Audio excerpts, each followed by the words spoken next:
Colo, Colo, que podemos hacer una fogata acá.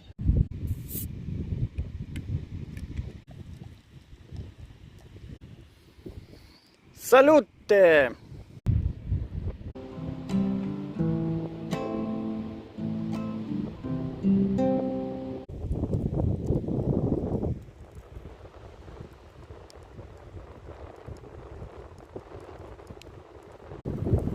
Colo, a él le gusta la fogata.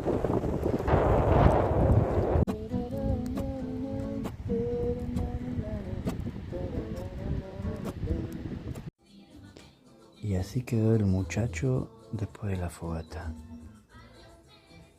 cansado y exhausto, incómodo también.